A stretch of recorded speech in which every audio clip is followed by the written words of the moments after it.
everybody. Here they go, guys. Good evening, and welcome to the 2015 Luminaria Ceremony. We'd like to apologize due to the inclement weather that the change of venue had to be in here. But however, we're going to make it work. So, to kick off tonight's ceremony, I'd like to take over with Megan, and she will introduce what we're going to do. Thank you. Cancer is a disease that is unbiased. It knows no sex, no religion, no personality, no families, and no color. The only color cancer has is reflected by the ribbons we wear on our shirts to represent our families and friends. Cancer is described as a disease of the cells that uncontrollably divide and invade the body.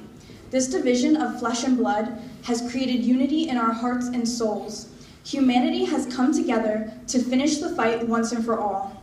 We gather here tonight to reflect together on how this disease has touched us personally or through our friends. Now tonight, we have a very special guest. She has survived cancer 10 times, and we are very lucky to have her with us tonight. Would you please welcome Brenda Whitten to the stage?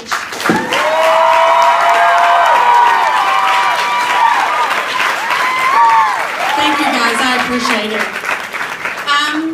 As she said, I am a 10-time survivor of cancer, and that is a phenomenal number, but it's a nice round even number, so I can take that. My journey started when I was 18 years old. I went into the military, and through the process of going in the military, they send you for your happy little physicals that nobody wants to go to. Took them 18 months to catch up with me and tell me I had cancer. My first diagnosis was cervical cancer, and I have pretty much ran the gamut. I went from cervical to uterine to ovarian to breast to brain, back to breast again. Finally, in 2010, I said, hello, I've had enough. Remove the offending appendage. Seriously. And so we went through the surgical process. We did everything we needed to do. But I'll tell you something, guys. In my entire journey, I never heard of the American Cancer Society until my 6th diagnosis. When I was diagnosed the 6th time and somebody said, have you ever registered with ACS? I said, my husband is active duty military. What are they going to do for me? They ain't going to do nothing for me. I have insurance. My husband has a job. What can they do for me? I now know differently. I consider myself educated. Thank you. I have now been properly informed. And just to give you guys an idea of what happened in the latter half of my journey, when I was diagnosed in 2010 with breast cancer, they pretty much gave me a 50-50 chance. And I told them, I don't like them odds. So I think you're wrong. And they were. I win, you lose. So anyway, I contacted the American Cancer Society. As a matter of fact, it was my son, who is now 25. He was a teenager then, and no, I'm not telling you how old I am. He said, Mom, the school does this whole Relay for Life thing. My exact words to him, guys, was, I don't need a pity party. I got chips and dip at home. He was like, Mom, it's not like that. You gotta go, you gotta go. I'm like, no, I don't. Seriously, no, I don't. And finally, he got me to go to a survivor dinner. I went to a survivor dinner, and it just so happened, luck of the draw, and somebody's wicked sense of humor upstairs. I went to the doctor for a checkup that morning. The doctor had told me the cancer was back. I cried through the entire survivor dinner. And, oh, no, it's all good, because I won.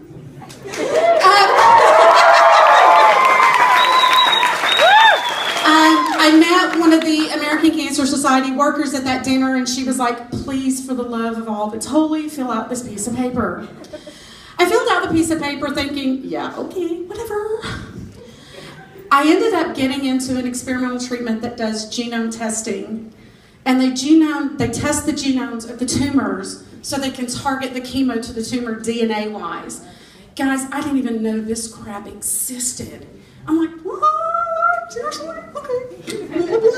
Here you go. So, because of the genome testing, because of everything that they were able to do, as a direct result of what we're doing here tonight, I get to stand up here and tell you, I'm a 10-time survivor. And frankly, I think that is the most phenomenal thing to be able to get to do. It is such a blessing. It is such a wonderful thing. And that is why I'm dedicated to Relay. I've been relaying for 6 years now. I tell everybody that I eat, live, breathe, and bleed purple. So Ever since my son got me involved, God love his pointed little head, I've stayed committed. I'm actually the event chair for Navarre Relay for Life out in Navarre. I also come to these events. I do speaking engagements because a real good friend of mine told me one day, and she says, "You've got to tell your story." And I'm like, "What story?" "There is no story. There's no story here." Hello, housewife. No story here. And she's like, "No, people need to know that there's hope." And I'm like, "How do I represent hope? Seriously, me? 10 times? Are you kidding me?" And she was like, "Exactly. You've beat it 10 times.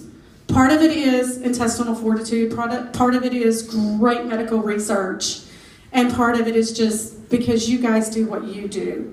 And because what you do across the nation in these events, the American Cancer Society can do what they do." I'm going to tell a really quick funny story because when I got diagnosed with breast cancer the last time and I told them to remove the offending appendage, this ended my history of lying to my kids that I had a really bad hairdresser and fried my hair. My oldest son came to me, he was like 16, he's 30 now. He was like 16, he goes, "Mom, you need a new hairdresser." Okay. But anyway. My youngest son, he was in high school. My eldest son was an adult, married, had a couple of kids of his own, was out on his own.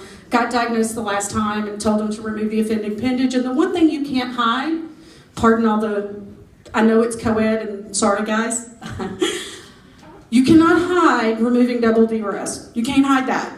You can't fake it. They're gone. Somebody's gonna notice. Just saying. So I sat my kids down. I told them what was going on, everything like that. My youngest son, I didn't know it, but there's a 1-800 number for the American Cancer Society that you can call that will give you a wealth of information. He made a friend on that phone number, and he called them, and he would be like, "Is my mom gonna die?" And the lady told him, "I don't know that, but I know here's what you can do." And she was a huge support to him. Still don't know her name. She is in my prayers every night because it takes a very special person to work those lines. But on the same side of that coin, I called the 1-800 number looking for a qualified surgeon because I had a quack and I was ready to fire him. I told him with Donald Trump, "You're fired." Anyway, I called the 1-800 number to talk to them about what I could do to get a different surgeon. And I'm talking to her, and of course, you know me, as you can tell, I'm a little chatty, whatever. We all have our faults. So we're kind of chatting away and whatever, and I'm going, "While I'm talking to you and you're doing your research thing, can I ask you a question?" She's like, "Yeah." I said, "You married?" She's like, "Yeah." I said, "Cool. What is it with men and vacuum cleaners? Why can they fix a car, but they can't plug it in, turn it on, and vroom? What's up with that?" She was like, "Wait a minute, whoa. You're not allowed to vacuum." "No. I got 172 stitches in my chest. I'm well aware I can't run a vacuum cleaner. I can't sweep. I can't pick up anything heavier than a cup of coffee. This is my problem. I'm married, and he can fix a car, and he can't vacuum." What's up with that? I think I turned it off. Travis will fix it.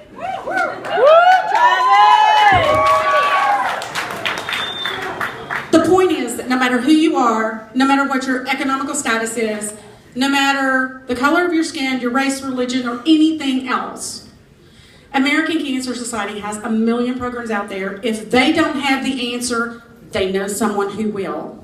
They actually found someone, because of the radiation I had on my chest, I had to have 4 stents placed in my heart 2 years ago. They actually got me in touch with an organization that paid for my plane tickets because the surgeon, the only qualified surgeon to do the surgery was in Chicago. I'm like, seriously? Okay, Chicago, here we go. And so they paid for my plane tickets and I spent $25 a night for a hotel room. Guys, I get to stand here and say I won. Part of this ceremony tonight is to honor the people who won in a different way. Because one of the things I told my mom, even in death, I win. Because the bottom line is, we, me, you, all of us, we refuse to let cancer win. We will stand up against this disease. We will continue to fight. Eventually, we will eradicate it from the face of the earth. But even in death, hello, heifer, you're coming with me. You guys have a good time. Thank you so much for everything you do.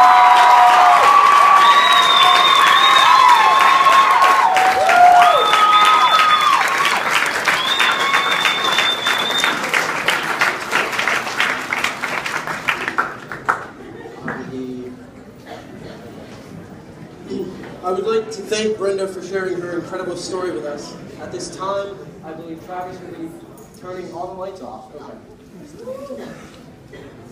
Tonight, I would like to highlight the theme colors of the American Cancer Society Relay for Life that are significant to this ceremony. We light the purple luminaria of Celebrate to honor those participants and those patients and survivors. Purple is often symbolic of royalty, nobility, and spirituality. This is significant as we light the luminaries in honor of your noble struggle against cancer, your spirit to prevail, and the hope that you give us all. We honor you tonight with the light that shines from within you. Sorry. We light the blue luminaria of Remember for those family and friends who have passed on from their fight with cancer. Blue is often referred to as a mood of sadness, the sadness we feel for the earthly passing of a soul. Blue, the color of water, and the tears we have shed for our loss. But blue is also significant of peace and tranquility, the color of the sky that we look up to and beyond, a place where those souls no longer feel the earthly suffering, pain, and they have become calm and restful. We light the red luminaria of Fight Back in honor of all the participants that are here with us tonight. Red is often the color of battle, and we are all here tonight to finish the fight. Red is the color of power, and we all hold the power to make a difference and fight back. Red is the color of a stop sign, and we will not stop until we have finished the fight. Red is also a color of celebration. We all come together tonight to support each other. And finally, red is the color of love, the emotion that binds us all together. We light this red luminaria in the name of the love and passion that we all have to fight back against cancer. We join together to celebrate, remember, and fight back. One aspect of that celebration is to honor our valiant cancer survivors as well as those who are no longer with us. Cancer shows no preference. Tonight, let us pay tribute to those we love and to all those who have been touched by cancer. Our mothers and fathers gave us the gift of life and have filled us with hope from the very first time of our breath.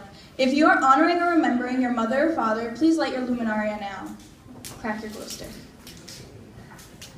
You can drop it in any nearby luminaria bag.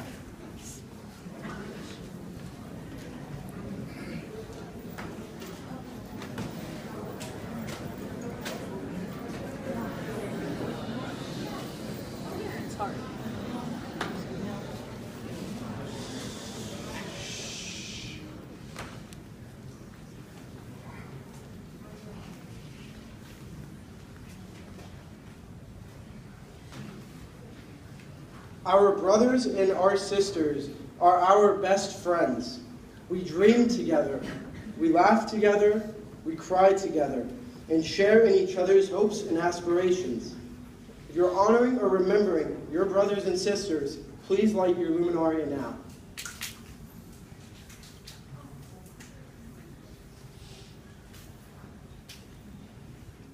Our significant others know us better than anyone else. They share in our hopes for the future and support us in everything we do.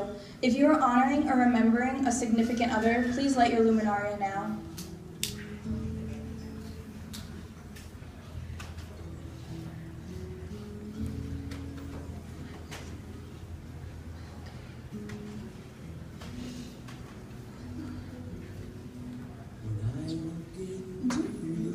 Our sons and daughters give our lives new meaning. They embody our spirit, our hopes, and our dreams. If you are honoring or remembering your sons and daughters, please light your luminaria now. Our grandmothers and grandfathers inspire us with the stories of their past. They spoil us, love us, and hope the best for us always. If you are honoring or remembering a grandmother or grandfather, please crack your luminaria now.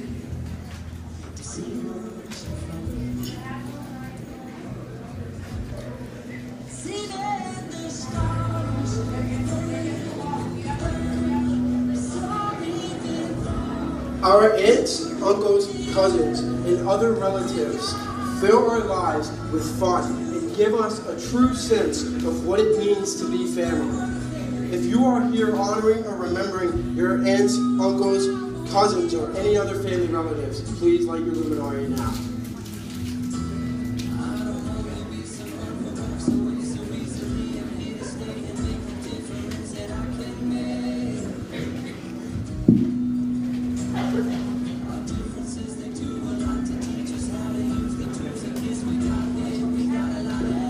Our friends are treasures that can never be replaced. They have helped us become people we are today, and they never lose the hope and faith they have in us. If you are honoring or remembering a friend, please light your luminaria now.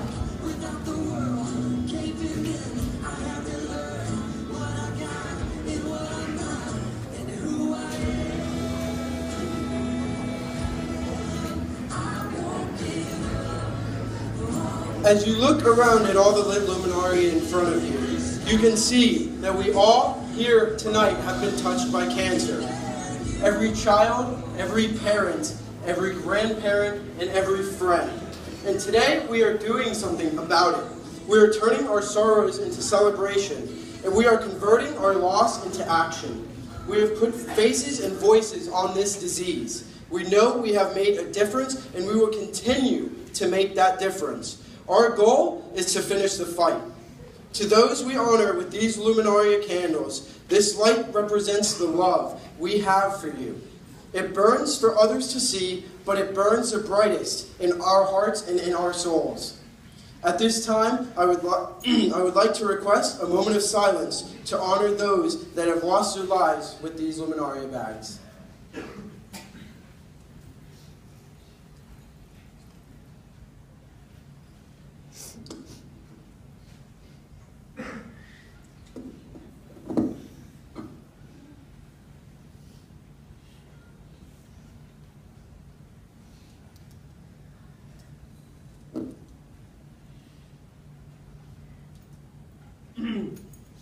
Thank you. At this time, the Luminaria ceremony is over. If you will all please take a moment to walk around and look at all the different luminaria, that would be greatly appreciated. And okay, thank you again for everything.